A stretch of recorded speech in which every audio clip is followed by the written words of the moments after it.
दोस्तों नमस्कार, मेरा नाम प्रशांत है और आप जुड़ चुके हैं खुदरंग के साथ। और खुदरंग में आज बात मायावती की बहुजन समाज पार्टी की और बहुजन समाज पार्टी की जो बैठक होनी थी उस पर क्या नतीजे आए, आकाश आनंद को लेकर के क्या फैसला हुआ, ना सिर्फ आकाश आनंद को लेकर के बल्कि और तमाम क्या क्या बड़े फैसले हुए उस पर बातचीत करेंगे और सारे बिंदुवार तरीके से स्टेप बाय स्टेप आप लोगों को समझाने की कोशिश करेंगे कि आखिर इस बैठक में क्या क्या हुआ।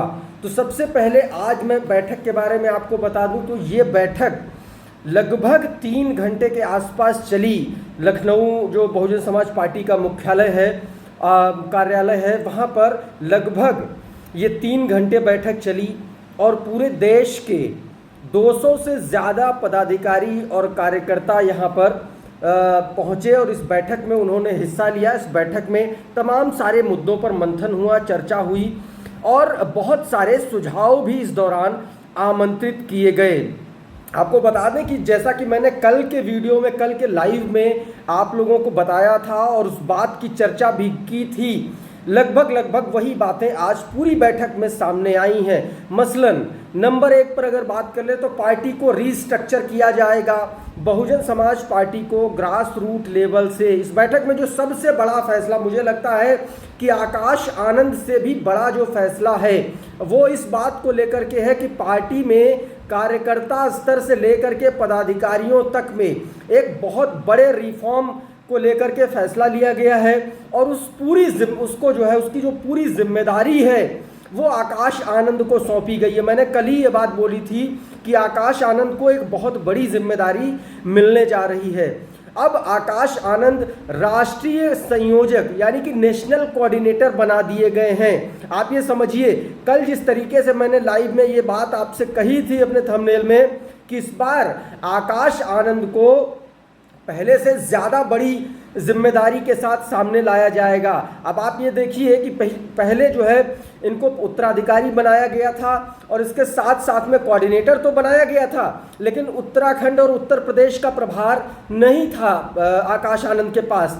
आज जैसे ही सुबह सुबह बैठक हुई और जिस तरीके से मायावती जी ने आकाश आनंद के सिर पर हाथ रखा और फिर उसके बाद पीठ थपथपाई, तो उससे ये समझ में आ गया था कि आकाश आनंद को एक बहुत बड़ी जिम्मेदारी के साथ प्रेजेंट करने की कोशिश है। और जैसे ही ये फैसला हुआ कि आकाश आनंद को अब राष्ट्रीय संयोजक यानी कि national coordinator Bahujan Samaj party का बनाया जाएगा, वैसे ही और साथ साथ में मायावती जी का उत्तराधिकारी, बहुजन समाज पार्टी का उत्तराधिकारी भी फिर से घोषित कर दिया गया है। तो अब आप ये समझिए, अगर राष्ट्रीय स्तर पर नेशनल कोऑर्डिनेटर का पद, दूसरे नंबर का पद आकाश आनंद को दिया जा रहा है तो इसका मतलब बहुत बड़ा है। इसका मतलब ये है कि अब आप देखिए, मायावती जी ने एक तरीके से कह दिया है कि मैं ऊपर से सुपरविजन करूंगी, मैं ऊपर से सिर्फ वॉच करूंगी और अब जो भी करना है बहुजन समाज पार्टी का, जैसे भी करना है वो आकाश आनंद को करना है। तो आप ये इसको समझिए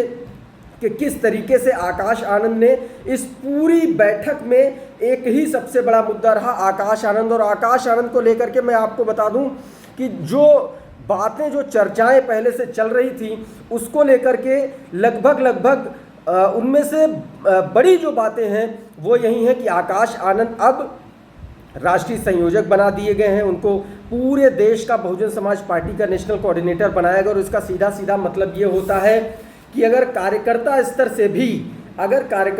से भी कोई फैसला होना है तो सीधे तौर पर उसके लिए जिम्मेदार आकाश आनंद होंगे। यानी कि पार्टी एक बहुत बड़े रिफॉर्म से, बहुत बड़ी रिस्ट्रक्चरिंग से आने वाले दिनों में गुजरने वाली है और आप देखेंगे कि कई और बहुत बड़े फैसले होने हैं। एक और बहुत बड़ा इस बैठक में फैसला हुआ जिसकी उम्मीद हम लोग पहले से ही भी जता रहे थे कि इस बार बहुजन समाज पार्टी जो उपचुनाव है उसमें ताल ठोकने जा रही है। जो लोकसभा चुनाव के बाद जो विधायक सांसद बन गए, जो विधानसभा सीटें खाली हुई हैं, उन पर उपचुनाव होना है। उत्तर प्रदेश की 10 लोकसभा सीटों पर उपचुनाव होना है। इसके अलावा भी 6 सीटों पर चुनाव हो सकता है अगर अखिलेश यादव ने अपने बागी विधायकों को लेकर के सिफारिश कर दी, तो यानी कि टोटल 16 सीटों पर चुनाव हो सकता है और ये बहुजन समाज पार्टी के लिए एक बहुत बड़ा मौका साबित हो सकता है। एक बहुत महत्वपूर्ण बात मीटिंग में मायावती जी ने कही। उन्होंने कहा कि इस जो लोकसभा का चुनाव हुआ उसमें समाजवादी पार्टी और कांग्रेस पार्टी ने बहुजन समाज पार्टी के जो वोटर्स हैं, जो लोग हैं, उनको बहकाया, उनको गुमराह किया संविधान बदलने और आरक्षण ख़त्म करने के नाम पर। वो अब उसको ये सबसे बड़ा मौका होगा बहुजन समाज पार्टी के लिए जब उससे उस मौके को वो भुनाएगी। तो ये बड़ा बयान था मायावती जी का इस बैठक में। उन्होंने कहा कि हम पूरी जान लगा करके लड़ेंगे।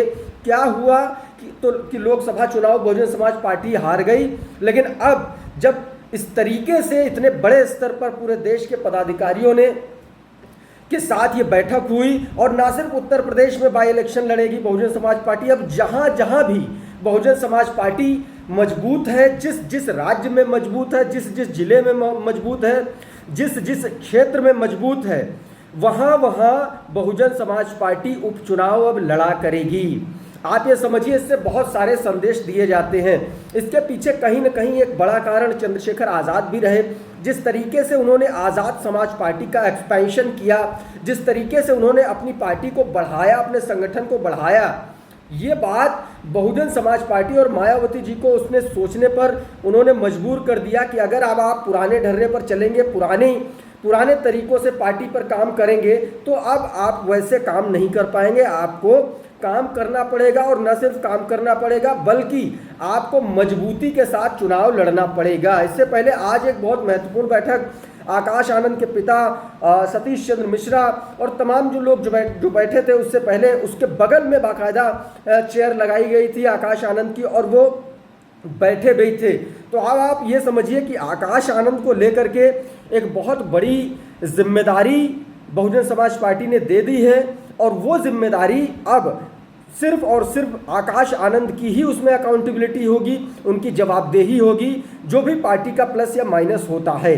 तो आप इसको ऐसे भी समझ सकते हैं कि जो अभी आने वाले कुछ महीनों में बाई इलेक्शंस होने, उपचुनाव होने, ना सिर्फ उत्तर प्रदेश में बल्कि पूरे देश में, तो पार्टी के जो कैंडिडेट होंगे, जो कैंडिडेट का सिलेक्शन होगा, उसका प्रोसेस होगा, कैसे उनको लिया जाएगा, क्या क्या उसके लिए मानक होंगे, वो सब कुछ तय करेंगे आकाश आनंद। यानी कि ये आकाश आनंद का फ्री हैंड देने का एक ऐसा पहला मौका होगा जब आकाश आनंद हर फैसला लेने के लिए स्वतंत्र होंगे और पूरी जिम्मेदारी उनकी होगी। अगर इस चुनाव में, इस बाई इलेक्शन में आकाश आनंद सफल साबित हुए तो आने वाला जो उत्तर प्रदेश का विधानसभा का जो चुनाव है 2027 में, उसमें एक बहुत बड़ी भूमिका और एक बहुत बड़े पद के साथ फिर से आकाश आनंद को एक बड़ी जिम्मेदारी के साथ बहुजन समाज पार्टी प्रोजेक्ट करेगी। और अगर सीटों की संख्या या 2027 में कोई बड़ा उलटफेर कर पाने में आकाश आनंद सफल रहते हैं